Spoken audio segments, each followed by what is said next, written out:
couple of other key differences, and maybe talk a little bit about the unit of measure. I think what we've seen in practice is a lot of companies were already pooling, but maybe talk a little bit about from legacy to 326 what the difference is between unit of measurement. Yeah, it's interesting because we say legacying was permitted but not required, and now today it is required. So it's an interesting topic to talk about.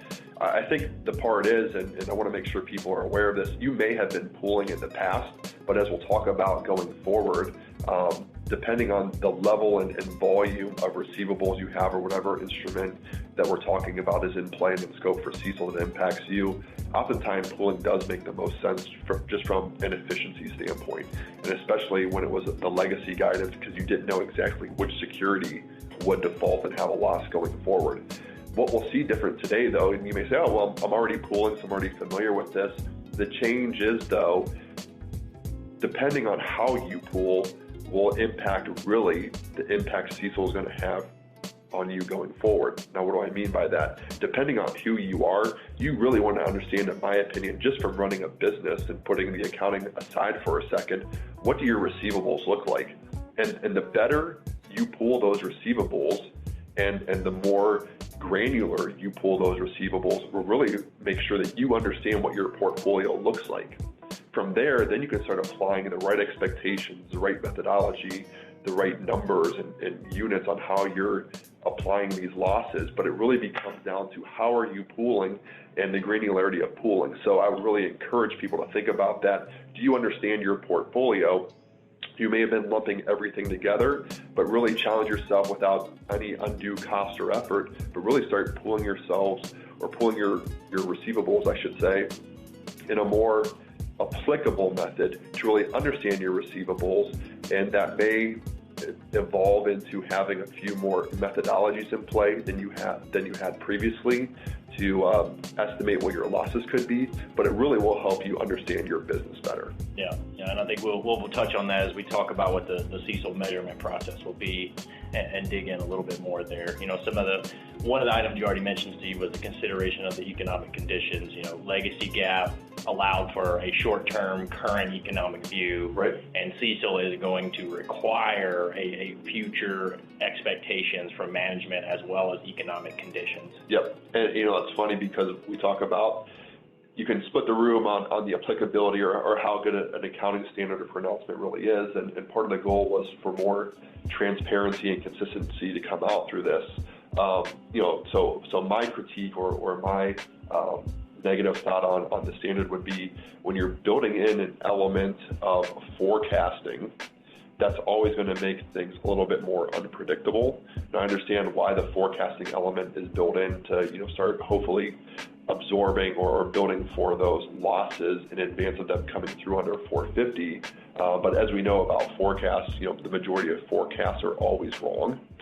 Another good thing about the standard, I guess, is that there isn't one required method to do just about anything within the standard, whether it's looking back, looking forward, looking current. Just about anything is acceptable as long as you can support why you are doing it. But once again, if we're looking for consistency and being transparent on what you're doing, I'm just not sure we're going to get there without a lot of effort up front and first. So it'll be interesting to see after adoption what some of the SEC comments are that come out for the public entities on trying to encourage more disclosures on really how transparent are they so we can understand how things are really being built and what your forecast really looks like. Yeah, and a lot of this is how far does management want to go in these expectations? How much do they want to build out? How much do they want to disclose? Absolutely. And we'll talk about the disclosures toward the end of the webinar. Yep. And so the last kind of key difference is consideration of the contractual term. Wasn't previously part of the calculation under legacy GAAP, but now it is part of the measurement process. Right. Absolutely. And so the best way I can describe it is, you weren't recording a loss on day one, and if history goes back to certain loans, history would show that typically if you have, let's call it a 7-year loan, there's not a lot of default that takes place in the first year or two, right? Usually you're doing some pretty good diligence and underwriting standards, so not a lot of losses come through 1, 2. Your probability of default usually goes up if we're just talking from aging or vintage perspective in years 3, 4, or 5 of a loan. And then that's really the critical time period. And if you get to years 6 and 7, the probability of default kind of comes down again, because if the borrower's been paying and operating for 5 years, there's probably a good chance that they'll continue paying the loan over years 6 and 7 as well. But if you, like I said, so if you have a loan that's in years 1 and 2, you're likely to have no reserve on that. Depending on the model you're using, there may be a reserve applied, even though it's a good loan in years 3, 4, and 5, just because of what the probability of default might be. The change for today is that's going to take everything together, forget about what time period the loan currently is in, and on day 1, build that probability of default in on day 1, as opposed to waiting until day 1 of year 3. Yeah. Okay. Oh, and we'll talk a little bit about kind of short-term receivables and what that means. Obviously, short-term receivables don't really have a contractual term on them. They've got a payment date. Yep. So we'll talk a little bit about that a little bit further on in the webinar. Yeah. One thing I'd like to highlight, before we move on, this is just, once again, an opportunity for accounting to work together with the business and so many other departments within the organization to really understand whatever asset that we're talking about that's in scope, whether it's trade receivables, loans, or whatever we're discussing here, because you need to be making business decisions, and this is an opportunity to enhance those business decisions. Even though I'm an accountant and that's what I was trained to do, I hate thinking about accounting driving business decisions. I really hope that it's business decisions more so driving the accounting decisions as well. But because this will be, for a majority of institutions, even though some people may not believe it, a bigger impact than what they think, I think it's a time well spent that you need to get together with the various departments within your organization that may be impacted, and think about the right business decisions to make as you have this fresh start on thinking about the way you're doing things. Yeah, good. Accounting standard changes are always a good way to look at the overall process. Let's Absolutely. reassess the processes, and I know a lot of our clients have done that with 606. They've done that with 842. Use it as an opportunity to improve a process, because you already have to change it as part of this. And 326 lets you refine. Once again, it's very open to what you want to do. It lets you refine as you go through at any point in time. But man, we always know it's more efficient to do things right the first time when you can. Yeah, absolutely. And so we'll talk a little bit about effective dates. So for SEC filers, filing for annual periods starting after 12/15/19. So for calendar year ends 1/1/2020, CECL is in effect. So if you create your appointment that you already have. the public companies are able to should be starting on this right now. And so if you're I'm not sure I got that right. if you're able to continue this process, you would really have a way to jump into and do some process improvement.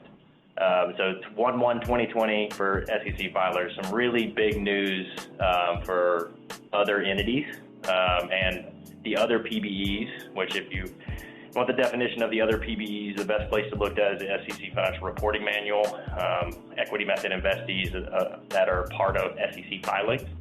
But really good news came out that the FASB has issued an exposure draft to delay the transition period for private entities. And maybe talk a little bit about what you think the reasoning for that was. I mean, I know what the FASB said, it's complex, and leases and derivatives and others were included. Yep. But maybe just talk a little bit about your thoughts around that. Yep. Well, I think it goes back to what I said about IFRS 9, and we saw that the majority of those foreign institutions didn't even have a chance to do parallel runs before it was adopted, and let alone some of them weren't even doing model validation before the adoption period. So it was interesting to see this talk about a deferral taking place. Once again, that hasn't been officially approved yet. We do think that that's what the case will be. And in this case, I don't want people to think that they can always delay their diligence going forward with new accounting pronouncements that are coming out. So I don't think this will be a trend that we'll see continual delays and other pronouncements out there. But once again, like we hit on, this probably is the right decision to make sure that people are appropriately assessing what the impact is, especially with those organizations that have fatigue that was coming out from the past whatever number of years, 3, 4, 5 years of preparing for additional standards that came into play. So I think this probably is the right decision to be made out there. Now, what I would warn is, once again, if you're a public organization, you don't get the deferral. You're still supposed to be out there working, and I hope you're working through that process right now, and you're not just starting it and getting going on this, because it will be much more than many anticipate. And if you're one of them that is fortunate enough that will get this deferral period, as we talked about, what a chance for you to really understand your business, understand your receivables, or whatever instrument you're talking about that impacts you, and thinking about a way to improve your overall business process and organization by taking the time to work across with other departments and think about the way to properly adopt this and change the business going forward. Yep. Good point, Steve. So we'll jump into the second polling question now.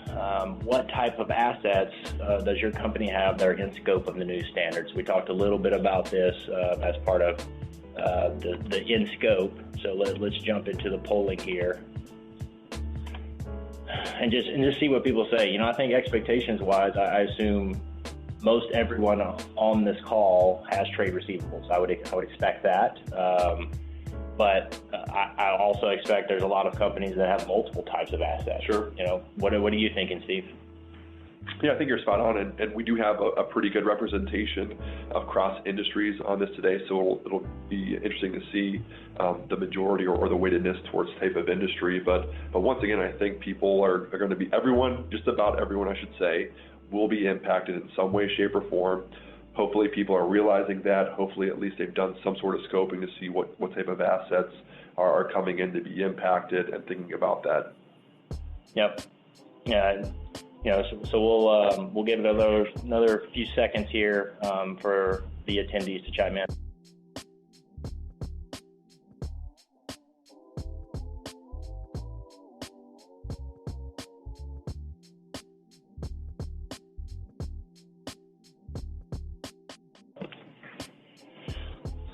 So we'll share the results here and kind of talk through these just a bit.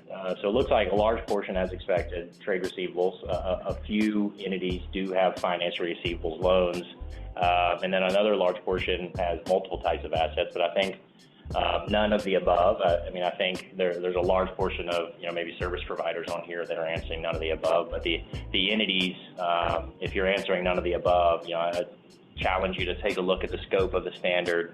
And understand if your assets are out there, or have a third party help you at least scope your balance sheet to understand if you do have assets that are in scope. I think we have a pretty smart audience, so I'm going to guess that the number would probably be the service providers that are on there answering the polling question for CPE. Sure. So we'll get moving here and talk a little bit more about the actual process. So we're going to dig into these five, so we're not going to touch on them here, but you can see that these are the expectations for how you measure under ASC 326. So we'll jump right into the first one here. So grouping financial assets based on similar characteristics. So determining unit of account. We touched on it a little bit, sure, but maybe talk about it. What are you looking like from a financial institution? But what about somebody that just has trade receivables? Exactly. So I think we're going to jump into this section here and try to simplify some of the guidance that's out there. I think the ASU itself was like 273 pages after you printed it out. So this is where we're going to hopefully get back out of the theory and into the applicability to the organization to help you think about it. So pooling is very important. And to answer Mark's question, we have some examples on the different unit of accounts that you can use to determine. It's very flexible on how you want to go about and doing things. Oftentimes, I would say if you would look down to trade receivables or something like that, you would look at maybe credit worthiness or duration, aging, and past due. So rows 2 and 4 on the table on the right. That's what typically non-banks would do to look at their receivables. So I think what you'll see is some pooling, if you will. I'll use that loosely by just the days past due. So from the disclosures we've seen on public companies, that's often what it is, that there's current 0 to 30, so on and so forth by days past due. I guess that's one way of pooling, but I would challenge organizations to really think further and looking at some of these other risk characteristics that are going to be utilized to really determine the best way to pool your trade receivables. On the flip side, you have banks and organizations like that typically would say, in probably a pretty accurate order, they would go down and make a pool and they would say, okay, well, what type of customer do I have? Is it a consumer? Is it a commercial? So that's one way to start and separate your receivables into two pools right there. And then from there, you say, well, what industry do they work in? From there, they say, is there a type of collateral?